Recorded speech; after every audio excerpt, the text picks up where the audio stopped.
सबको मेरा प्यार भरा नमस्कार। हम लोग प्रेमचंद के फटे जूते पढ़ रहे थे और जैसा कि आप लोगों ने समझ लिया है अब तक मेरे हिसाब से कि हमें क्या करना है। हमें दिखावे की प्रवृत्ति को महत्व नहीं देना है, ठीक है। क्योंकि अगर हम दिखावे की प्रवृत्ति को महत्व देते हैं तो क्या होगा। दिखावे की प्रवृत्ति को अगर महत्व देंगे तो फिर चाइना मोबाइल का नाम तो आपने सुना होगा। पता नहीं, मैं ऐसा किसी को नहीं कह रहा हूँ, बस मैं एक कहावत कह रहा हूँ। जिस तरह से वो ड्यूरेबल नहीं होता ना, ज्यादा दिन तक नहीं चलता, उसी तरह से दिखावे की प्रवृत्ति ज्यादा दिन तक नहीं चलती। इसलिए हमें सतर्क रहना होगा। सतर्क मेरे कहने का तात्पर्य यह है कि देखिए, जिंदगी में आप जो है मतलब साधारण बने रहिए, आप जो है वही दिखें, ठीक है ना। जिंदगी में ज्यादा हमें दिखाने की आवश्यकता ही नहीं है, क्योंकि हमारे अंदर जो चीजें हैं ना उसे कोई छीन नहीं सकता, ठीक है। वो आंतरिक गुण होते हैं और ये आंतरिक गुण हर एक मनुष्य में है। बस हमें ये पहचानना है कि वो कौन से गुण है जो मुझ में सबसे अच्छा है। जिस दिन आप ये समझ गए ना, तो आप अपने आप को साबित अपने आप कर पाएंगे। यानी एक होता है ना जबरदस्ती, आपने देखा होगा जब आप कंप्यूटर लैब में जाते थे या फिर लाइब्रेरी में, तो क्या होता था। आप जब गेट खोलते थे और अंदर घुस जाते थे तो वो गेट अपने आप बंद हो जाता था, यानी उसमें जबरदस्ती करने की जरूरत नहीं होती थी, ठीक है ना। लेकिन जो लकड़ी के दरवाजे होते हैं या और कुछ, उसमें क्या होता है, हमें बंद करना पड़ता है। ठीक उसी तरह से यह आपके आंतरिक जो गुण है उसको साबित करने की आवश्यकता नहीं पड़ेगी, वह खुद ब खुद लोगों के समक्ष आ जाएगा, ठीक है। बशर्ते कि आपको ईमानदारी से मेहनत करनी पड़ेगी, और मेहनत जब तक नहीं करेंगे आप कभी भी सफल नहीं हो सकते, ठीक है ना। आप लोगों ने वो श्लोक तो सुना ही होगा, उद्यमेन ही सिद्ध्यंति कार्याणि न मनोरथ है, नहीं सुपतस्य सिंहस्य प्रविशन्ति मुखे मृग। इसका मतलब क्या होता है।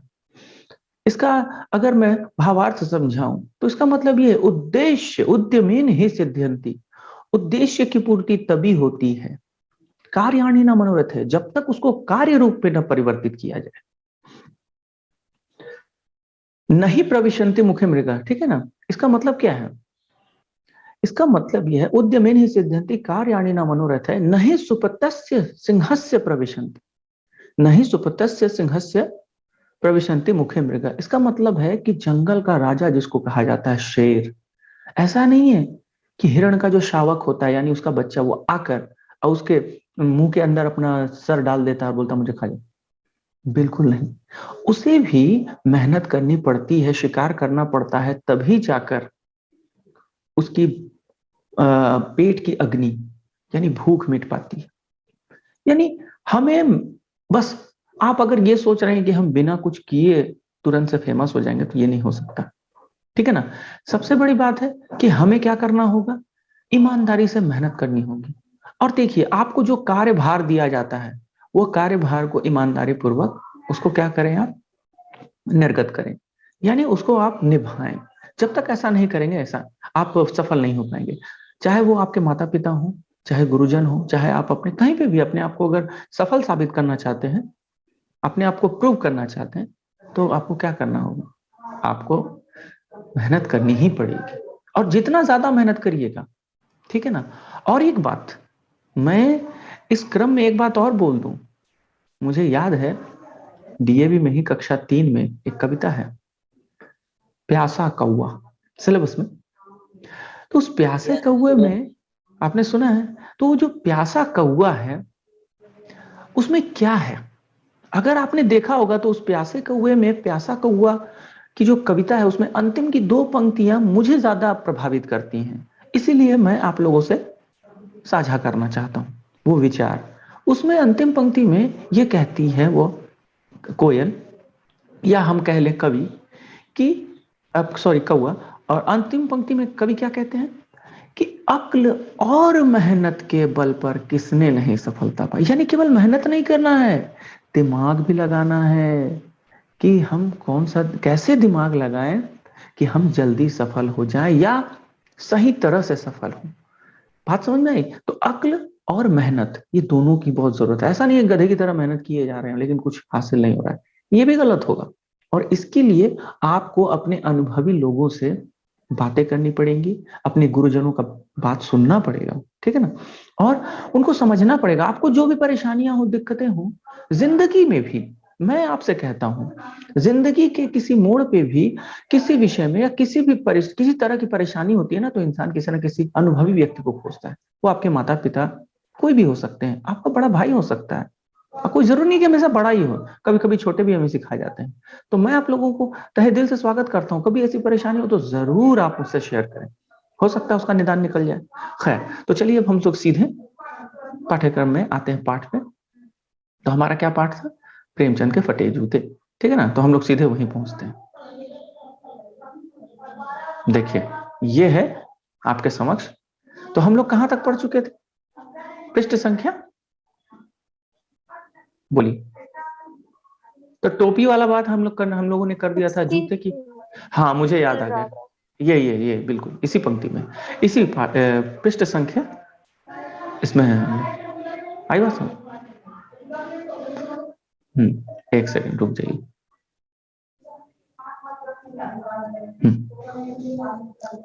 इसको हम कर देते हैं बड़ा, और इसको भी, ठीक। तो ये देखिए हमारे सामने, तो हमने पिछले दिन देखा था, ये आप लोगों को जरूरत नहीं है इसको छूने की, ठीक है ना। आप लोग बेझिझक अपना कार्य करते रहे, बस सुने ध्यान से।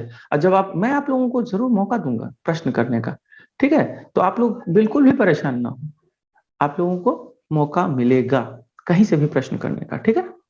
तो देखिए यहां पर क्या था, हमने ये देखा था कि क्या तुम होरी का गोदान हो गए हो? क्या होरी का गोदान हो गया, ठीक है ना?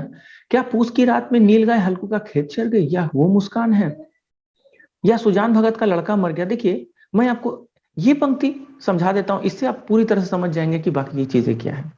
तो यहां देखिए सुजान भगत, एक कहानी है, उस कहानी में एक सुजान भगत रहता है, और सुजान भगत का जो लड़का है वो मर जाता है। यानी वो पहले डॉक्टर के पास जाते हैं, जिससे पहले वो बचा रहता है, ताकि डॉक्टर साहब उसको बचा सकें। लेकिन जब वो डॉक्टर साहब के पास पहुंचते हैं, तो पता है डॉक्टर साहब क्या कहते हैं? अभी जाओ, अभी मुझे क्लब जाना है। यानी आज देखिए भावनाएं कितनी मर चुकी हैं, लोगों के अंदर भावनाएं मर गई हैं, बिल्कुल नहीं है। तभी तो उसे चिंता नहीं हुई ना कि मैं किसी व्यक्ति की जान बचा लूं क्लब जाने के बजाय। तो मैं पिछले दिन यही कह रहा था आप लोगों से कि जिसकी माँ बीमार हो जाएगी, पहले आप उसके पास जाइएगा, या जो कहेगा घूमने के लिए वो वहां जाइएगा। भले ही कई लोगों ने ये कह दिया कि जिनकी माता जो बीमार है वो चले गए, जब उन्हीं के पास मैं जाऊंगा, लेकिन आपको पता है आज के जमाने में ऐसे कई लोग मिलेंगे जो सोचेंगे अरे यार छोड़ो दो, क्या जाएंगे, वहां खर्चा हो जाएगा, पता नहीं कितने पैसे मांग ले। लेकिन अब जो खर्चा कर रहा है, यानी जो हमें खिला रहा है, हम उसके तरफ ज्यादा आकर्षित होंगे, क्योंकि आज का जमाना ऐसा ही हो गया है। वो दिखावा तो करता है कि मैं तुम्हारे लिए जान भी दे सकता हूँ, लेकिन जरा मांग के देखिए तो सबसे पहले वही भागेगा। देखिए कहने और करने में जमीन आसमान का फर्क होता है। आपको भले ही हंसी आ रही होगी, लेकिन ये सबसे बड़ा सच है कि आज के जमाने में अगर आप कोई कहता है कि हाँ मैं आपके लिए जान दे दूंगा, जान तो छोड़िए, बस खाली मदद कर देना इतना काफी है, हमें किसी की जान क्यों चाहिए, बिल्कुल नहीं चाहिए, ठीक है ना। बस एक दूसरे को हमें समझना होगा, ठीक है। अगर हम ऐसा करें और समाज में भी ये परिस्थितियां और ये जो परिवेश बन जाएगा ना, तो कभी भी किसी को कोई भी परेशानी नहीं होगी और न उसका सामना करना पड़ेगा, ठीक है। हम सब सुखी रहेंगे। सर्वे सुखन क्या बोलते हैं, सर्वे क्या बोलते हैं, सर्वे सुखंतु सुखिना, सर्वे भवंतु, सॉरी बिल्कुल, सर्वे भवंतु सुखिना और सर्वे संतु निरामया, सर्वे संतु निरामया। निरामया इसका मतलब क्या है कि सब लोग जो हैं सुखी रहें और सब लोग रोग मुक्त रहें। देखिए कितना अच्छा हमारा वेद कहता है, ठीक है ना। चलिए अच्छी बात है, आप लोग को याद है। तो सर्वे भवंतु सुखिना और सर्वे संतु निरामया, यानी हमें क्या करना है, ऐसे ही विचार रखने हैं ताकि हम सब मिलजुल कर रहें, ठीक है ना, आपस में। अब आगे देखिए, तो ये परिस्थिति आप समझ गए, मैंने ये उदाहरण से आपको समझा दिया। तो होरी जो गोदान उपन्यास है ये, उसमें भी होरी के साथ कुछ ऐसा ही होता है। ठीक है ना। होरी उसका मेन कैरेक्टर है, यानी मुख्य पात्र है, लेकिन उसके साथ भी ऐसा ही होता है, उसका गोदा नहीं हो पाता है अंतिम में, ठीक है ना। किस तरह से उसकी परेशानियां होती, फिर पूस की रात में नीलगांव जो हो उसका खेत चल जाती है। अब देखिए आगे, इसमें भी आपको अच्छा लगेगा। एक और है, एक है कहानी कफन। कफन में क्या होता है ना, एक व्यक्ति है माधो, जिसकी पत्नी मर जाती है। तो वो क्या करता है, वो बहुत गरीब रहता है, तो वो सोचता है कि मैं कैसे अब अपनी पत्नी की रक्षा, मतलब पत्नी का जो है दाह संस्कार करूं, यानी अंतिम संस्कार करूं। ठीक है।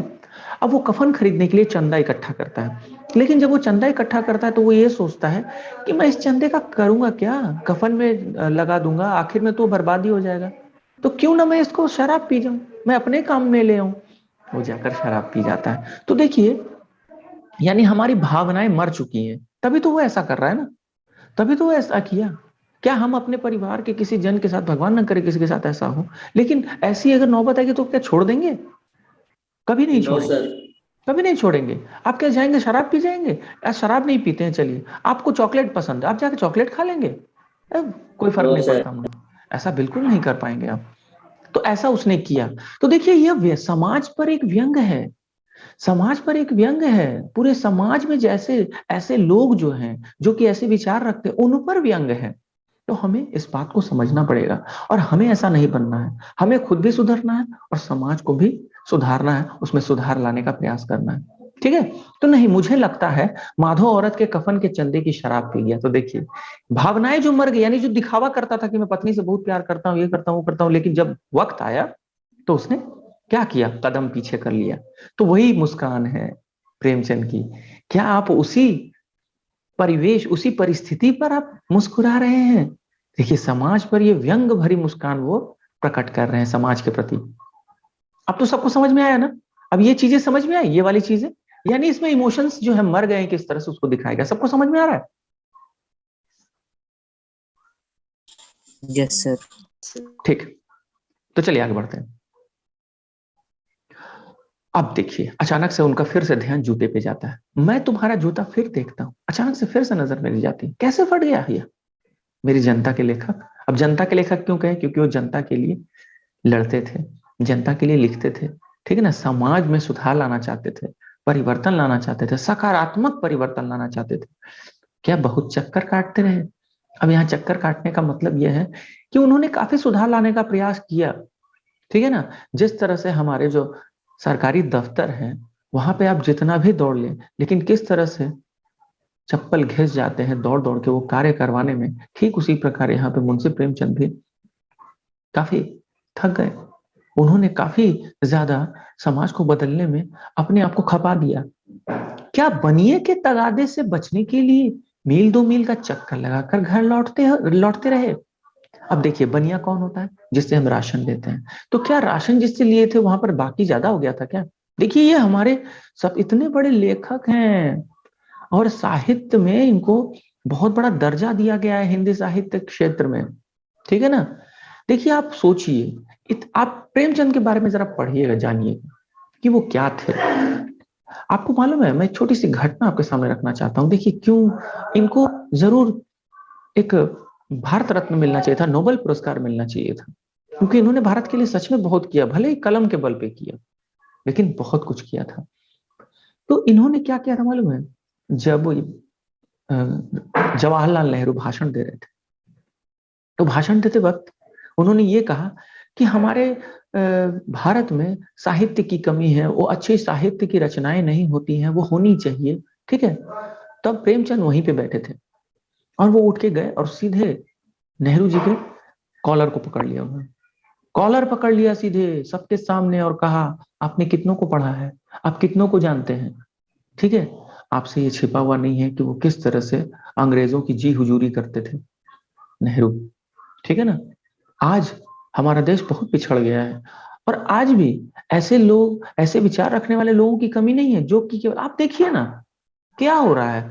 मैं ज्यादा दूर नहीं जाऊंगा, आप अपने आसपास के गांव को देखिए। जो विधायक बना है आपके गांव में, कितना परिवर्तन लाया है। परिवर्तन बस यही आता है, वही ना, मुझे एक वीडियो याद आता है बड़ा ही अच्छा। जब उस विधायक से पूछा गया, अच्छा बताइए तो आप क्या परिवर्तन लाए हैं? हमने समझा, हमने सुना कि पिछली बार आपने, आपका घर बहुत छोटा था, तो आपने चुनाव जीता तो आपका घर बन गया, लेकिन समाज में कोई परिवर्तन नहीं आया। उसके बाद अगली बार चुनाव जीता आपने तो आपके पास एक बोलेरो कार हो गया, ठीक है ना, बोलेरो कार हो गया। लेकिन अब की बार आप क्या परिवर्तन लाएंगे, आप क्या कह के जीतेंगे? पता है वो क्या कहता है? बिल्कुल परिवर्तन आए। इस बार परिवर्तन ये आएगा कि हम पिछले बार बोलेरो से घूमते थे, इस बार स्कॉर्पियो से घूमेंगे। अरे बात समझ रहे हैं? ये है परिवर्तन, ये वीडियो समझ में आएगा? तो ये परिवर्तन होता है हमारे समाज में। हमारे समाज में बस अमीर अमीर होते जा रहे हैं और गरीब केवल 2 जून के वक्त, बनी 2 जून की रोटी के लिए, 2 वक्त की रोटी के लिए भूखे पेट रहना पड़ रहा है उनको। 2 जून के वक्त की रोटी की, मतलब 2 जून की रोटी के लिए, 2 वक्त की रोटी के लिए वो काफी जूझ रहे हैं। और एक तरफ ऐसे व्यक्ति हैं जिनके पास पैसे की कमी नहीं, पैसे पर लेट रहे हैं, ठीक है ना। यस सर, मुखिया ये सब सर, आप समझ रहे हैं? वार्ड काउंसलर ये सब। मैं ज्यादा दूर नहीं गया, इसीलिए तो मैं आपको आज की सच्चाई दिखा रहा हूं कि क्यों हम इतना मतलब समाज में दिखावा करते हैं कि भाई ये मेरी जात का है तो हम इसको जिता दें। देखिए भगवान, मैं माफी मांगूंगा, माफी चाहूंगा आप लोगों से कि मैं इस विषय से भटक रहा हूं, परंतु ये समाज की सच्चाई है, हमें इस पर ध्यान देना होगा, ठीक है ना। और ये हम ही ला सकते हैं ये परिवर्तन, ठीक है, ये हम ही ला सकते हैं क्योंकि हम समझ रहे हैं चीजें क्या है, वो क्यों ऐसा करते हैं, ठीक है ना। आगे तो क्या ऐसा हुआ था, इतने बड़े लेखक होने के बावजूद भी आप, हो सकता है तगादे में, यानी कि आपको बार बार पैसा मांगने आ रहा था, इसीलिए आप चक्कर लगाते घर लौट रहे थे। चक्कर लगाने से जूता फटता नहीं, घिस जाता है। एक बार क्या हुआ था मालूम है? कुंभन दास का जूता भी फतेहपुर सीकरी जाने आने में घिस गया। उसे बड़ा पछतावा हुआ। उसने कहा, आवत जात पन्हैया घिस गई, बिसर गयो हरिनाम। तो उस समय के जो राजा थे, उसने क्या किया था? उसने कहा था कुंभन दास को कि बुला ले आओ, बहुत अच्छा भजन करता, जरा हम भी सुने, ठीक है ना। तो जब वो आता है तो इतना थक जाता है कि वो कहता है, अरे भाई इतने दूर से आपने बुलाया, आवत जात पन्हैया घिस गए, आने जाने में ही तो मेरे जूते घिस गए हैं। अब मैं भगवान का अब क्या नाम लूं, मैं तो उनका नाम ही भूल गया, क्योंकि मैं गरीब इंसान हूं भाई, मुझे तो 2 वक्त की रोटी चाहिए। आई बात समझ में? तो उसने ऐसा कहा था। यानी अब भाई राजा ने बुलाया है तो कैसे नहीं जाएगा, उसको जाना पड़ा, ठीक है। अब आगे देखिए, अरे ऐसे बुला बुला कर देने वालों के लिए कहा था कि जिनके देख दुख उपजत है तिनको करबो परे सलाम। अरे जिनको देख कर दुख उपजता है, यानी दुख होता है, यानी आपको मैं देख रहा हूं ना तो मुझे गुस्सा आ रहा है। क्यों? क्योंकि आपने मुझे उतने दूर से बुला तो लिया, लेकिन मेरा ध्यान नहीं रखा, मेरे कष्टों को आपने निवारण नहीं किया, मेरे कष्टों का निवारण नहीं किया। तो जिसको देख कर ही दुख उपजता है तिनको करबो परे सलाम, मैं उसको बाद में सलाम करूंगा, ठीक है ना। चलने से जूता घिसता है, फटता नहीं। तुम्हारा जूता कैसे फट गया? मुझे लगता है तुम किसी सख्त चीज को ठोकर मारते रहे हो। अब ये सख्त चीज क्या है? अब ये सख्त चीज, इसका मतलब ये नहीं कि पत्थर है, लोहा है, प्लेटिनम है, ठीक है ना। सबसे कठोर माना जाता है किसको, बोलिए तो? लेड, पीबी सबसे भारी होता है, डायमंड।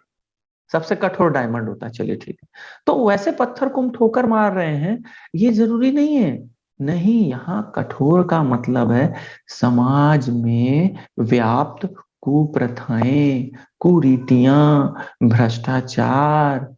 आई बात समझ में? ये जो अनैतिक आचरण, ये जो भी चीजें हैं, ये जो व्याप्त है, उसको दूर करने का प्रयास करते रह गए, इसलिए शायद तुम्हारा जूता फट गया। आई बात समझ में? ऐसे पाखंडों को, दिखावे को तुम ठोकर मारते रहे, ठीक है ना, इससे दूर भागते रहे, इसको समाप्त करने का प्रयास किया, इसीलिए शायद तुम्हारा जूता फट गया है। देखिए, ये फिर एक भावनात्मक संबंध जोड़ा गया है शब्दों के साथ। आप ये ना सोचें कि हम पाखंडों और कुरीतियों को कैसे जूता मारकर खत्म कर सकते हैं, समाप्त कर सकते हैं। इसका मतलब ये है कि उन्होंने उसको दरकिनार किया, उसको महत्व नहीं दिया और उसको दूर करने का प्रयास किया, लोगों में जागरूकता लाने का प्रयास किया, परंतु लोग जागरूक नहीं हो पा रहे थे, इसीलिए उनका जो है ठोकर मारना ये कहा गया, ठीक है ना। तो मुझे लगता है तुम किसी सख्त चीज को ठोकर मारते रहे हो, कोई चीज जो परत दर परत सदियों से जम गई है। हमारे भारतवर्ष में क्या हुआ मालूम है? शुरू से हम लोग हमेशा से विश्व गुरु रहे हैं, इसमें कोई दो राय नहीं, और आज भी माइक्रोसॉफ्ट वाले ने क्या कहा मालूम है कि अगर हम लोग यहाँ पर सारे भारतीयों को नौकरी से निकाल दें, और अगर नहीं, नौकरी से नहीं निकाल दें, उन्होंने ऐसा कहा कि अगर हम लोग सारे सॉफ्टवेयर जो हैं अमेरिका के, वो अगर देना बंद कर देना, भारत को उपलब्ध कराना बंद कर देना, तो आने वाले कुछ सालों में भारत खुद ये सारी तकनीक खुद ब खुद बना लेगी। ऐसा मैं नहीं कह रहा हूं। अब आप इस बात से ये अंदाजा लगा सकते हैं कि हम कितने सक्षम हैं, हम कितना आगे बढ़ सकते हैं और कितने आगे हैं। रामानुजन का नाम तो आपने सुना होगा। रामानुजन इतने बड़े गणितज्ञ होने के बावजूद भी भारत सरकार ने उसे कुछ नहीं दिया उन्हें, ठीक है ना, कुछ भी नहीं। अंत में क्या हुआ? अंत में प्रोफेसर हार्डी और लिटिलवुड, इनकी वजह से उनको FRS मिला, ठीक है ना, फेलोशिप, वो जो है FRS, फेलोशिप रिसर्च, इसको ऐसे बोलते हैं, ठीक है ना। कहाँ का? ट्रिनिटी कॉलेज का, ट्रिनिटी यूनिवर्सिटी का। सोचिए, तो ये किसकी वजह से? यह अंग्रेजों की वजह से। तो मैं कभी कभी सोचता हूँ, विश्वास कीजिए, भले ही अंग्रेज जितने भी बुरे हो, लेकिन जो कुछ किया हो, लेकिन कहीं ना कहीं बहुत आगे बढ़ाने में कुछ चीजों को बहुत हमारा जो है साथ भी दिया है। उनकी वजह से हम बहुत सारी चीजें हमारे भारत में हैं, ठीक है ना। इस बात पर हम बाद में विचार करेंगे। ये हो सकता है बहस का मुद्दा हो। तो मैं बस ये बताना चाहता हूं कि उसकी वजह से आज रामानुजन का नाम है। और कितना 64, 264 की 464 था, 464 जो मुख्य वैज्ञानिक हैं, उन वैज्ञानिकों में इनका भी एक नाम है, ठीक है ना। मॉक थीटा, जो मॉक थीटा पर उन्होंने रिसर्च किया था। मॉक थीटा, शायद मॉक थीटा कुछ सिद्धांत उन्होंने दिए थे मॉक थीटा पर, आप लोग पढ़ सकते हैं। तो वो सिद्धांत आज भी लोगों के सामने एक चैलेंज है। उन्होंने कई फॉर्मूलाज दिए। मैं बस आपको इतना समझाना चाहता हूं कि हम कितने सक्षम हैं, ठीक है ना। तो इतने सक्षम हैं, लेकिन यहाँ पर जो इतने अच्छे अच्छे व्यक्ति हमारे देश में होने के बावजूद भी हम आज भी पीछे क्यों हैं? इसका कारण है हमारे देश में जो व्याप्त भ्रष्टाचार है, ठीक है ना। और हम ये सारी बातें तो बहुत करते हैं, नेताओं को आपने सुना होगा बात करते, लेकिन वास्तविकता क्या है मालूम है? हम खुद भी सुधरना नहीं चाहते। मैं इस बात से भी कभी भी नकारूंगा नहीं इस बात को, क्योंकि इसमें भी कुछ ना कुछ है। क्योंकि हमको पहले खुद सुधरना होगा, हमें हमें यानी खुद को सुधारना होगा। जब तक हम खुद नहीं सुधरेंगे ना, समाज नहीं सुधर सकता। खैर, आगे देखते हैं। तो अब वो कह रहे हैं, उसे शायद तुमने ठोकर मार मार कर अपना जूता फाड़ लिया। कोई टीला जो रास्ते पर खड़ा हो गया था, उस पर तुमने अपना जूता आजमाया। टीला मतलब रुकावट है, यहाँ पर बाधाएं हैं, अड़चने हैं। समाज को आगे बढ़ाने के लिए जो जो अड़चने थी, तुमने क्या किया? प्रयास किया कि उसे मैं हटाऊं और समाज को विकसित बनाऊं, परंतु ऐसा नहीं हो पा रहा था, इसलिए तुम्हारा जूता फट गया। तुम उससे बचकर उसके बगल से भी तो निकल सकते थे। अब आप एक बात बताइए, मान लीजिए आप रास्ते पर जा रहे हैं, ठीक है ना, और जाते जाते कहीं गड्ढा मिला, तो आप क्या करेंगे? उस गड्ढे के बगल से आप निकल जाएंगे ना। या गाड़ी ही चला रहे तो गाड़ी क्या करेंगे? साइड से लेकर निकल जाएंगे। उस गड्ढे में से होके तो नहीं जाइएगा। जाइएगा क्या? बताइए आप, बताइए नो सर। बताइए। बिल्कुल नहीं जाइएगा। No sir. लेकिन प्रेमचंद ऐसे लेकिन प्रेमचंद ऐसे नहीं थे। प्रेमचंद ये सोचते थे कि क्यों ना मैं इस गड्ढे को भर दूं, क्यों ना मैं इस टिले को या इस मुसीबत को, इस अड़चन को दूर करूं, ताकि समाज का भला हो। अब आप एक बात बताइए, वो गड्ढा अगर बंद हो जाए या भर जाए, तो क्या केवल आपका भला होगा? अरे आपके पीछे आने वाले कितने सारे लोग हैं, उनको भी तो परेशानी नहीं होगी। प्रेमचंद की सोच ऐसी थी। ऐसे ही प्रेमचंद प्रेमचंद नहीं कहलाते और हमसे अलग नहीं है। नहीं तो उनकी जगह आपका या मेरा नाम नहीं रहता। बिल्कुल हो सकता था, लेकिन नहीं हो सकता है फिलहाल के लिए। आप अगर चाहें तो आपके भी नाम जो है स्वर्ण अक्षरों में आ सकते हैं, लिखे जा सकते हैं, लेकिन आपको वैसा कार्य करना पड़ेगा। आई बात समझ में? चलिए आगे देखते हैं। तो देखिए, तुम उससे बचकर बगल से भी तो निकल सकते थे, जैसा हम लोग करते हैं। आपने अभी कहा, हम सबने भी उसको माना है। टीले से समझौता भी तो हो जाता है, कभी कभी तो समझौता भी कर लेते हैं। अरे जाने दो ना, क्या हुआ, चलो उसी गड्ढे में से होके निकल जाते हैं। मान लीजिए अगर यहाँ गड्ढा है, यहाँ गाड़ी जा सकती है, यहाँ गाड़ी दोनों तरफ से गाड़ी आ गई, तो आप क्या करेगा? आपको गड्ढे से होकर ही जाना पड़ेगा, ठीक है ना। या तो आपको वेट करना पड़ेगा, यही करिएगा। तो वो कह रहे हैं कि तुम तो समझौता भी कर सकते थे। क्या कह रहे हैं देखिए, अब इस पंक्ति को समझिएगा, सभी नदियां पहाड़ थोड़े ही फोड़ती हैं, कोई रास्ता बदलकर घूम भी तो चली जाती है, घूमकर भी तो चली जाती है। नदियों का काम है पहाड़ों को तोड़कर, चीर कर, उसको फोड़ते हुए, तोड़ते हुए अपने रास्ते को बनाकर आगे निकलना। लेकिन सारी नदियां ऐसा नहीं करती। कुछ कुछ नदियां बगल से निकल जाती है, क्योंकि उसमें उतना वेग नहीं होता है, उसमें उतनी शक्ति नहीं होती। लेकिन प्रेमचंद में इतनी शक्ति थी, ठीक है ना, इसलिए वो ऐसा कर पाए। समाज के कुरीतियों, पाखंडों, ठीक है ना, कुसंस्कारों और हमारे समाज में व्याप्त भ्रष्टाचार, अनाचार, अनैतिकता, अराजकता, इसको दूर करने का उन्होंने प्रयास किया, ठीक है ना। तो वो कह रहे हैं कि तुम सब बच के भी तो निकल सकते थे, बाकी लोग भी तो ध्यान नहीं दे रहे थे, तुम भी नहीं ध्यान देते, तुम समझौता कर नहीं सके। क्या तुम हाँ, कुछ पूछना है क्या? चलिए ठीक है, तुम समझौता कर नहीं सके, तुम भी तो चाहते तो समझौता कर सकते थे। क्या तुम्हारी भी वह कमजोरी थी जो होरी को ले डूबी? यानी उसका नेम धर्म, उसका नियम और धर्म ही उसकी कमजोरी थी, जिसकी वजह से उसकी मृत्यु हो गई। आई बात समझ में? तो यहां पर उपन्यास की बात की गई है। कौन सा उपन्यास? गोदान एक उपन्यास है जो सर्वाधिक महत्वपूर्ण माना जाता है साहित्य जगत में, और प्रेमचंद का भी, ठीक है ना। प्रेमचंद का तो महत्वपूर्ण उपन्यास है ही, लेकिन साहित्य जगत में उसका बहुत बड़ा योगदान है। इसको यूनिवर्सिटी के सिलेबस में रखा गया है, और उससे ऐसा कोई व्यक्ति नहीं होगा जो MA BA पढ़ा होगा, MA मास्टर डिग्री किया होगा, उसे ना पता हो प्रेमचंद के बारे में। प्रेमचंद का नाम आप घर में किसी से पूछिए ना, सबके जुबान पे, जैसे कबीरदास का है वैसे ही प्रेमचंद का नाम था। सब लोग जानते हैं उनको। कितने सारे साहित्यकार हुए, सबका नाम नहीं जानते होंगे, लेकिन प्रेमचंद का नाम अपने घर में कभी लेकर देखिएगा, किसी से पूछिएगा, अपने दादाजी से, दादी से, या किसी से भी, मम्मी पापा से पूछिए तो कि आप क्या प्रेमचंद को जानते हैं? हाँ, वो बोलेंगे हाँ। मैंने, मुझे नहीं लगता कि शायद कोई नहीं जानता होगा, ठीक है ना। ऐसी थी उनमें बात।